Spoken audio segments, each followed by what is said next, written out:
খাজানা লিচ্ছে করে এই মেলা তার জীবনেও আসা যাবি না। বগুড়া জেলার শাহজাহানপুরে অনুষ্ঠিত হলো ঐতিহ্যবাহী খাড়ুয়া মেলা। পোড়াদহ মেলার পরেই শুরু হয়েছে প্রায় ২০০ বছরের পুরনো ঐতিহ্যবাহী খাড়ুয়া মেলা। প্রতি বছর ফাল্গুন মাসের প্রথম বুধবার শাহজাহানপুরের জালশুকা গ্রামের খাড়ুয়া দহে অনুষ্ঠিত এই মেলা স্থানীয়ভাবে খাউড়া মেলা বা ছোট সন্ন্যাসী মেলা নামেও পরিচিত। গ্রামীণ পরিবেশে আয়োজিত এই মেলায় প্রধান আকর্ষণ ছিল বড় আকৃতির মাছ। এছাড়াও মেলায় শিশুদের জন্য হরেক রকমের বিনোদন রাইড মেলাকে করেছে প্রাণবন্ত।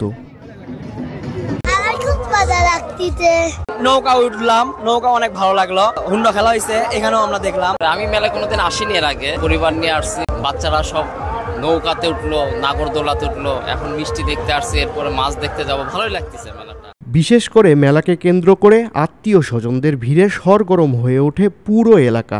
এলাকার জামাইয়েরা কেউ শ্বশুর বাড়ি উপহার দিতে কিনেন বড় মাছ, কেউ কেনেন মাছ আকৃতির মিষ্টি সহ বাহারি খাবার। অনেকে পরিবারের সাথে আনন্দ ভাগাভাগি করতে মেলায় আসেন বড় মাছ দেখতে। আমি বগুড়া শাহজাহানপুর খড়না ইউনিয়ন থেকে আসছি এখানে বেড়াতে। এসে আমি একটু শখ করে মাছটা কিনে নিলাম। জামাই দাওয়াত করছে, এখন খালি হাতে যাওয়া যায় না, মাছটা নিয়ে জামাইয়ের বাড়ি যাচ্ছে। অন্যদিকে মেলায় আগত ব্যবসায়ীরা অতিরিক্ত খাজনা আদায়ের অভিযোগ করে বলেন, বেশিরভাগ আপনার 7-8 কেজি আপনার রুই কাতল বেশি, এই ধরনের মাছ বেশি বেচা হচ্ছে। আর বেড়ার কাপড় তো 15-20 কেজি হয়, সেগুলো মাছ নিচ্ছে, কিন্তু খাজানা নিচ্ছে করে 5,000 টাকার নিচে খাজানা নিচ্ছে না। কামাই হবে না 3,000, খাজানা নিচ্ছে 5,000। এই মেলা তার জীবনেও আসা যাবি না, কারণ পোড়াদহ মেলা এর থেকে 3 ডবল ভাই খাজনা দিতে কয়টা জানেন? খাজনা দিচ্ছে 250 টাকা। আর এই মেলা ছোট্ট নিয়ে দেবেন খাজনা যাচ্ছে 7,000 টাকা।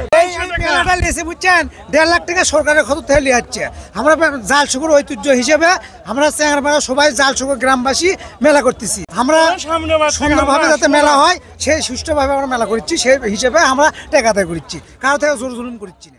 সব ধর্ম বর্ণের মানুষের এই মিলন মেলা আগামীতেও আনন্দ ঘন পরিবেশে উদযাপনে আশাবাদী এলাকাবাসী। রাহেনুর ইসলাম, দৈনিক করতোয়া, বগুড়া।